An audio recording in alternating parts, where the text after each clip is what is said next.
বছরে ১৬ billion dollar পাচার মানে জানেন কত টাকা? ১৬ বিলিয়ন ডলার মানে হচ্ছে ১,৮০,০০০ কোটি টাকা।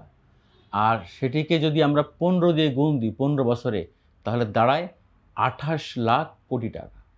২৮ লাখ কোটি টাকা পাচার করেছে। এই রিপোর্ট ডক্টর দেবপ্রিয় ভট্টাচার্যের নেতৃত্বে যখন কমিটি রিপোর্ট পেশ করেছিলেন গতকাল রোববার প্রধান উপদেষ্টার কাছে, তখন প্রধান উপদেষ্টা তার বক্তৃতায় বলেছেন যে এটা তো বিস্ময়কর, ভয়াবহ, নজিরবিহীন তথ্য।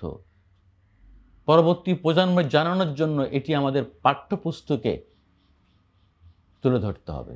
হ্যাঁ, সত্যিই তাই মনে করি যে আমাদের প্রজন্ম থেকে প্রজন্ম জানতে হবে যে কোনো এক সময় এমন একটা সরকার ছিল যারা দেশের টাকা, ব্যাংকের টাকা এভাবে লুটপাট করে পাচার করেছে, এবং সেই টাকা উদ্ধার হয়েছে কি হয় নাই সেটি তখন বিচার হবে। এই অপরাধটা, এই বিশাল ডাকাতির ঘটনাটা না জানলে আমরা সামনে এগোতে পারবো না।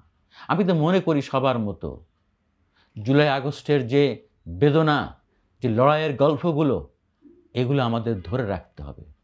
আমরা যদি ভুলে যাই, এই হত্যাকাণ্ডের কথাগুলো যদি ভুলে যাই, এই লুটপাটের কথাগুলো যদি ভুলে যাই, তাহলে আমরা কোনো পরিবর্তন আনতে পারবো না। আর যেটুকু পরিবর্তন আনবো সেটি ধরে রাখতে পারবো না। এটা মানুষের মননে, মস্তিষ্কে ঢুকিয়ে দিতে হবে। এটা ইতিহাসের অংশ। আর একটা কথা বলতে চাই, সেটি হলো এই যে আমরা শুনতে পাচ্ছি এবং বুঝতেও পারছি কিছু কিছু ক্ষেত্রে আপনারা সিন্ডিকেটদের মাফ করে দিচ্ছেন। সিন্ডিকেট আর পাচারকারী কিন্তু একাকার। সিন্ডিকেট, অমুক সিন্ডিকেটকে ধরলে, অমুক পাচারকারী, অমুক ব্যাংক লুটপাটকারীকে ধরলে সে সাপ্লাই চেইন বন্ধ করে দিবে, তার হাতে 40% সাপ্লাই চেইন।